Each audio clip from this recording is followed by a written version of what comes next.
Mila mafisiny ireo fitakiana iraisam-pirenena momba Madagasikara, hoy ny avy eo anivon'ny atoko politika otrikafo. Faritreto dia manana sainam-pirenena, vola hiram-pirenena sika, izay ihany manamarika fa mahaleo tena aloha ity firenena ity. Mbola mahagaga hoy ny filohan'ny atoko ity Elira Bevahiny, fa ny vahiny indray no mampahatsiaro efa fivorian'ny firenena mikambana. Ohatra hoe misy ireto fitakiana ireto efa nekena nefa mbola tsy mivaly hatramin'izao.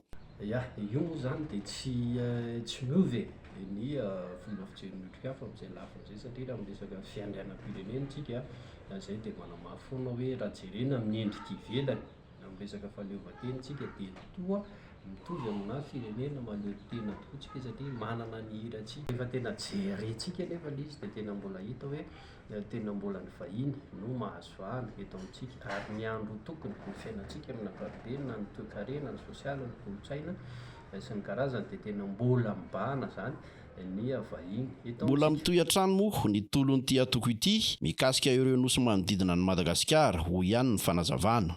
Resaka fahaleovantena ihany koa tsika amin'ny resaka fiandrianam-pirenena dia fantatsika hoe misy amin'ny ampahan-tanintsika mbola eo ambany vaholo ny raha tsy resaka fa tsy ny frantsay tsika ohatra, amin'ny resaka ny hoe nosy malagasy na le hoe atsondro zareo Îles Eparses io. Ka amin'izay lafin'izay zany rehefa miresaka fahaleovantena tsika dia tena mila jerena akaiky, mila tomorona akaiky ny zavatra sahala amin'izany, ary